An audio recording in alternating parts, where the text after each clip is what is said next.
The NFL season is over, but Dynasty season has just begun. And on today's episode of the Regression to the Mean podcast, we have our 3 priority February sells heading into Dynasty startup drafts in the coming months. I am your host, Shaun Moran, and I am joined by my co-hosts, good friends, and knowers of ball, Aidan Holler and Keegan Thompson. Keegan, how we living, man? Good. We're good. For the people who are checking out this video, if you haven't already, make sure you go check out the buys episode 2. Don't miss out.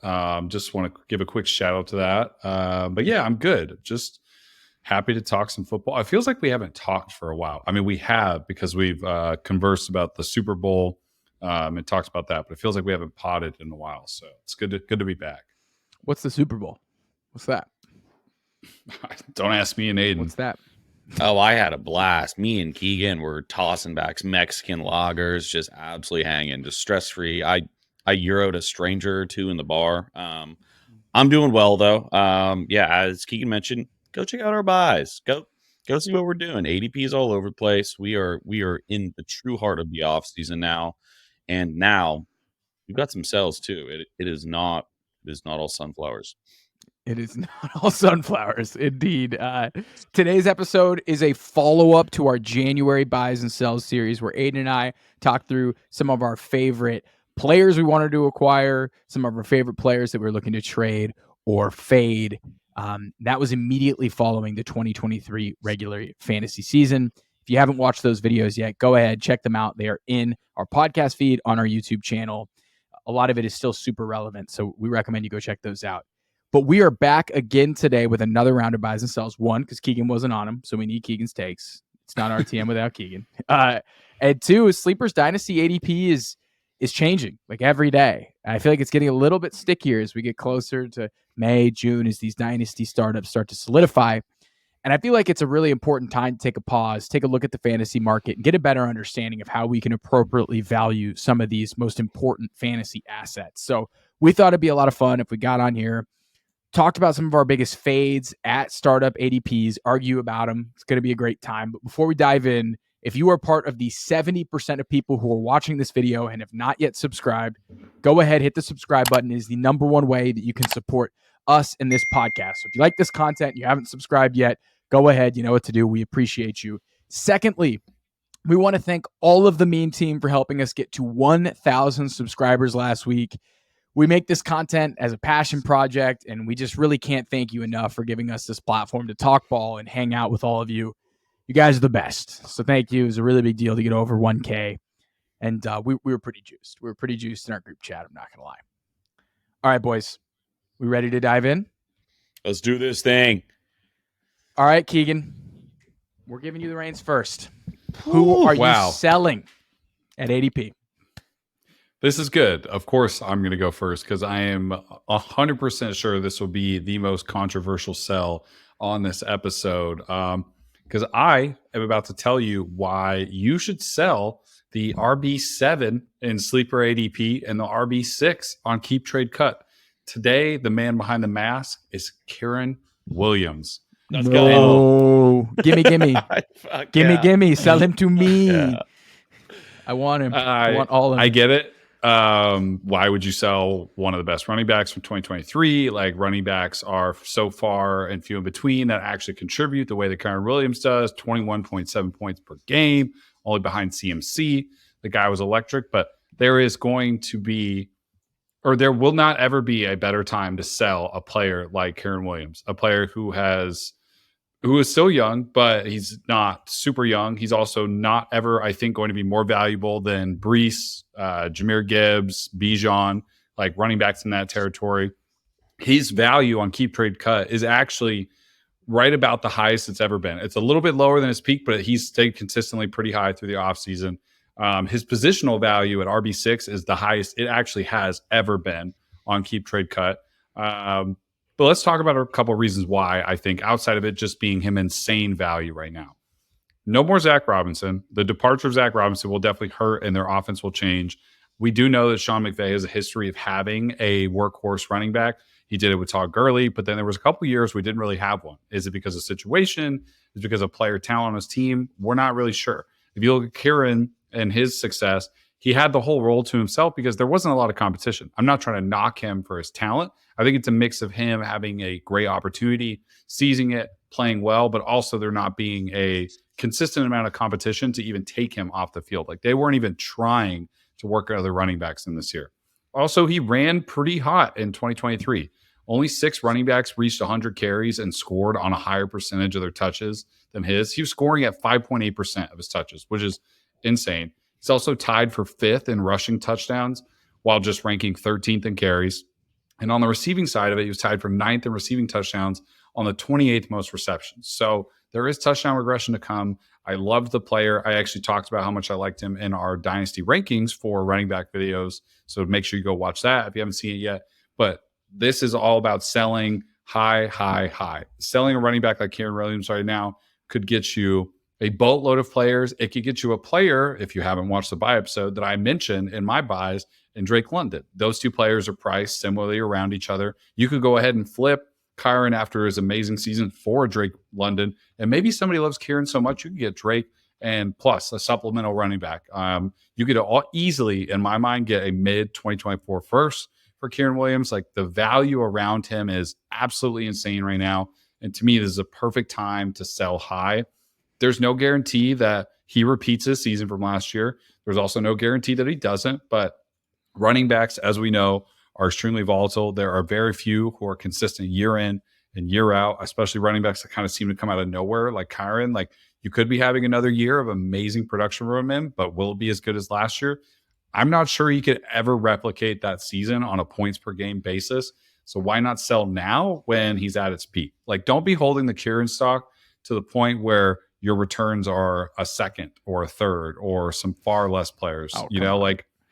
Well, if you wait a year, you could say, oh, come on, you want. But you could wait a year, and would you say Kieran's going to be worth a mid-2024 first again? Especially with the running backs that are going to come into the class next year? Yes. You don't know that. That's what I'm saying. You have no idea that he'll play as well as he did this year. And like I mentioned, he did run really, really hot.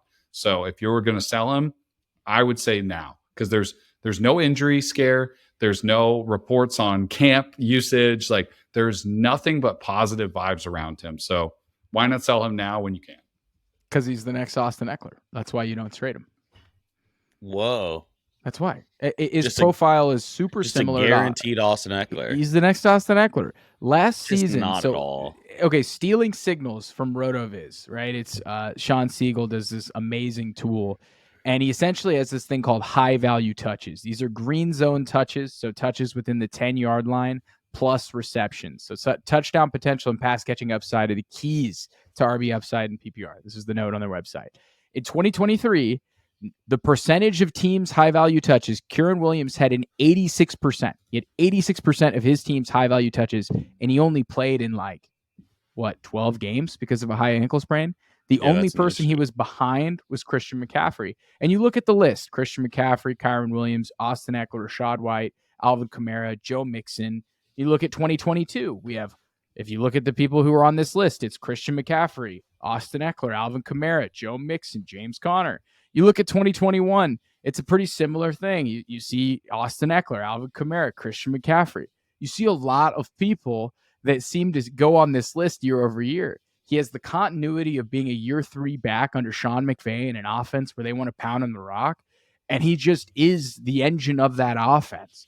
When they didn't have him in the lineup, they struggled to move the ball and win games. And when he was in the lineup, their offense was dynamite and they won games.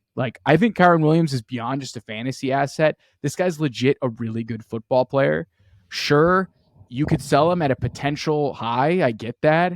But I think at his current age, his profile, his ability to catch passes and finish in the red zone, I think his value could go up. I wouldn't be shocked at the end of next season if he's redraft RB1 based off his usage. I mean, Austin Eckler got there. You look at me, I'm crazy. Austin Eckler was a nobody. Austin Eckler was a nobody back when he came in. The problem with that argument, though, is to say that he could be the RB1 in redraft, whatever, but you're expecting his dynasty value to surpass Bijan, Gibbs, Brees, CMC while he's still really good, and Jonathan Taylor. Those are the 5 running backs that are ahead of Kyren Williams on keep trade cut and valued by millions of dynasty players right now. I don't believe in my mind that he could ever surpass those guys. Maybe he'll surpass Christian McCaffrey with another year of high production and Christian McCaffrey gets another age year. But how does he pass JT, Brees, Bijan, and Gibbs right now in value? So if I know that and he'll never be higher than that, and the only way is down, why not sell him when he's so up? That's kind of my mentality. I don't think the only way is down, though, because CMC will age you out. He's a year younger than Jonathan Taylor. Like he there is a way where he gets into the top 5 here over the next year.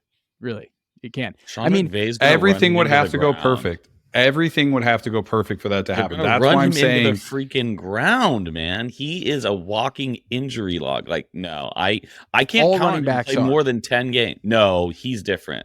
all running His backs are, man. okay. He's- Let's reel it in here, guys. Let's reel it in because I want to go back to the point that, remember, this is Dynasty, right? You're trying to recoup value when you can for the future. Yes, like if he's going to be good for another year, that's great. But even if he was good, he averaged 21 points a game this year. To do that again would be insane. And if he drops even a little bit in production, his dynasty value will also drop. It would be so hard for me. Like, he would have to finish as the RB1 and be the best RB in fantasy for his value to go up even just a little bit in dynasty. It's all about the dynasty value here. I get it. He'll probably be good for another year. We talked about it. I ranked him very highly. So to me, that's a perfect time to sell.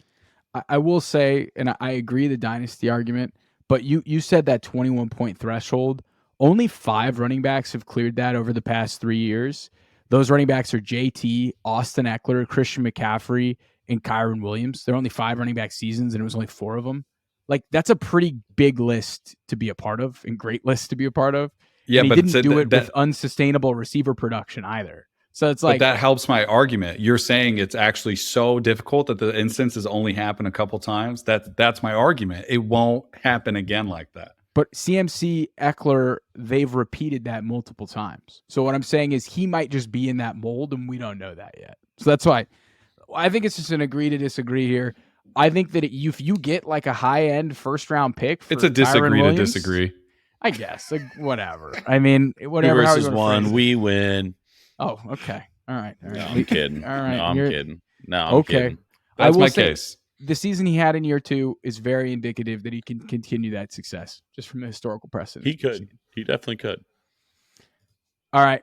Who are you selling, Aidan? I battled with this one too. So this is a guy that I actually like as like a football player, but at cost, I'm just confused at cost, and it's T. Higgins. This is a guy that I've been looking at this week, and he's just a little too expensive right now for my liking, given all that we know about T. Higgins. And there's a couple things to like. The guy's 25 years old. That's great. Very young. Currently on sleeper ADP, he's the wide receiver 19, which is about 47 overall. On Keep Trade Cut, he's a little farther down at wide receiver 21. A lot of reports are indicating he might be stuck as the second fiddle in Cincinnati next to Jamar Chase. And with the healthy Joe Burrow, sure, you could argue that's fine. He's probably still going to see 100 targets. But even if he was moved too, like, there's no guarantee that he's about to, bolt up into this bona fide wide receiver 1. Maybe the wide receiver 2 is just what T. Higgins is, and that's just what we have to deal with. I think he's just too expensive is my biggest thing. Like, I'd like him probably closer to like wide receiver 25 or 30. A couple of guys around him that I would absolutely prefer ahead of him are Tank Dell's at wide receiver 19. Keep Trade Cut. Zay Flowers is just behind T at wide receiver 22. DK is at wide receiver 23. We're talking guys that are younger, wide receiver 1s and DK and Zay. It's really priced for me.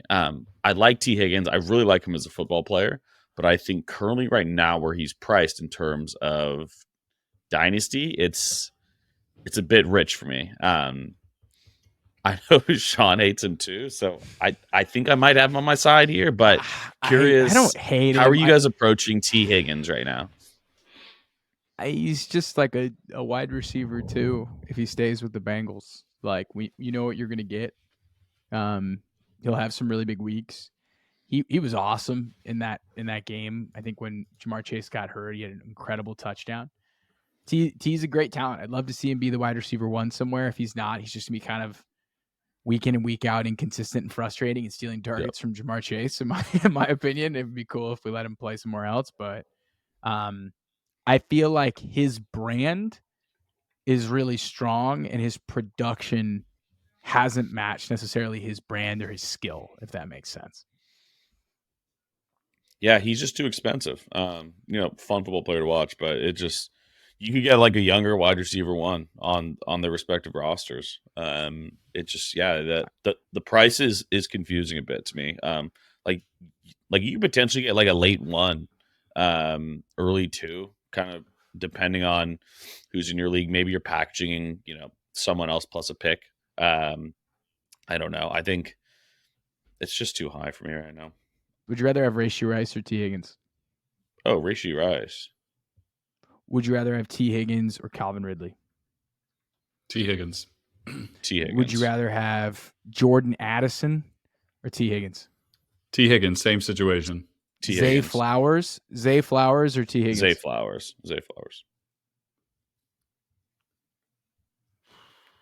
He's just a little too expensive. It's nothing wrong with it. I really like T. Higgins, but it's just he's a little high right now for my liking. I've got a great one. Would you rather have T. Higgins or Deebo Samuel?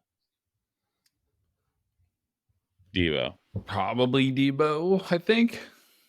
And T is, I'm selling T Deebo is, too. I'm selling Deebo too. T's only 25 years old.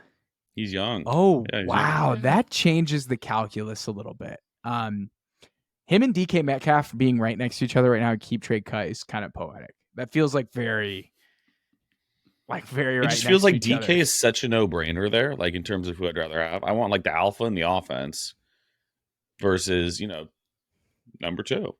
It feels really simple. They're like the same age, and it's just like I don't know why you'd rather have T. Higgins over DK. It doesn't make sense to me.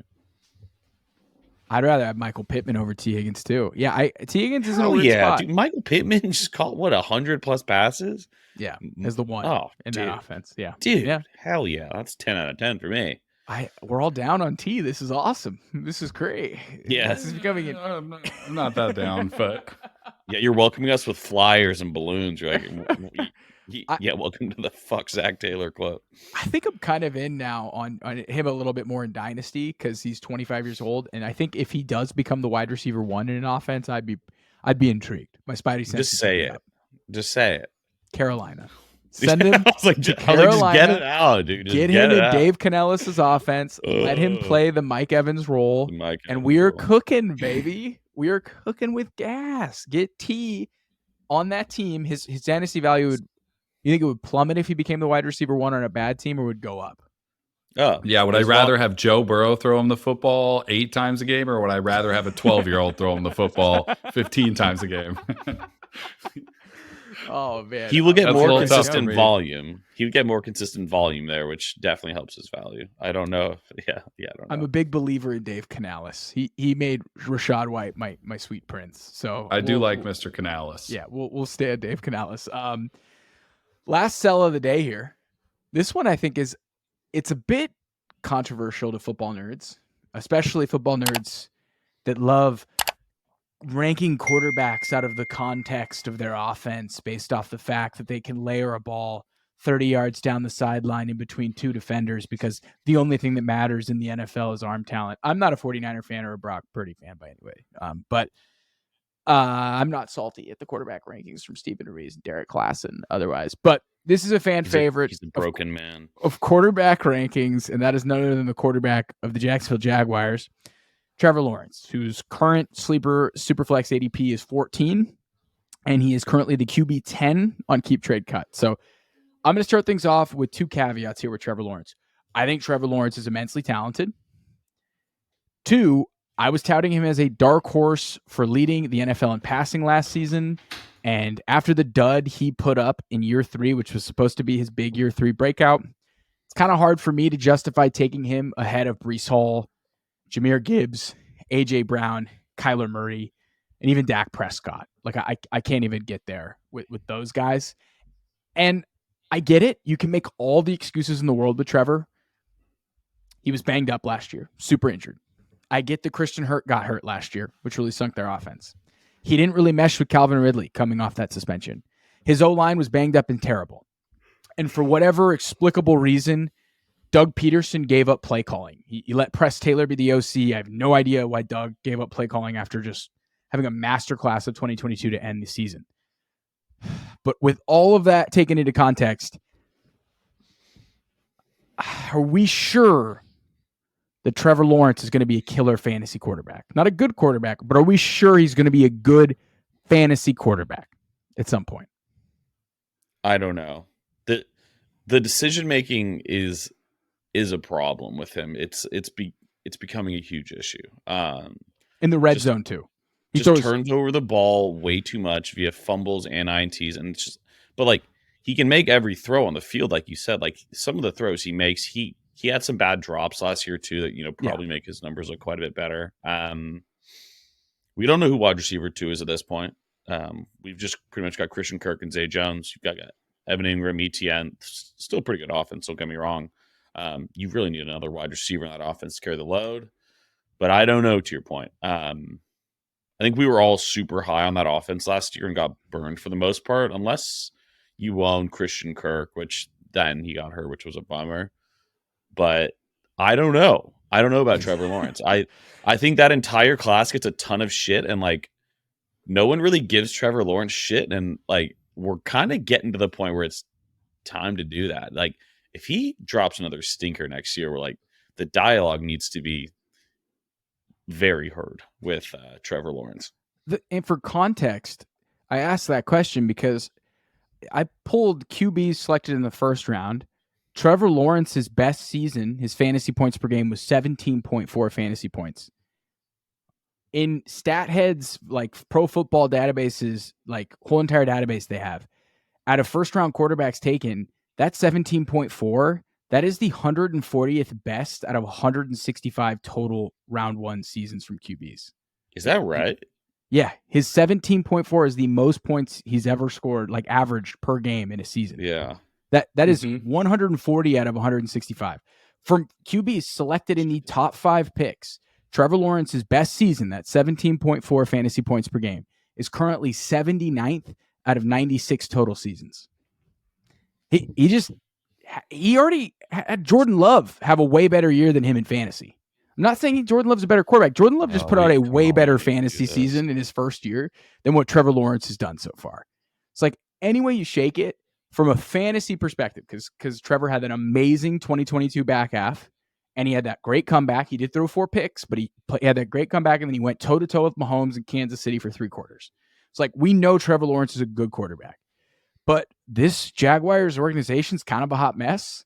And what is it going to happen for fantasy? I mean, this guy, Jared Goff, had way better fantasy seasons in his first 3 years of his career than Trevor Lawrence had.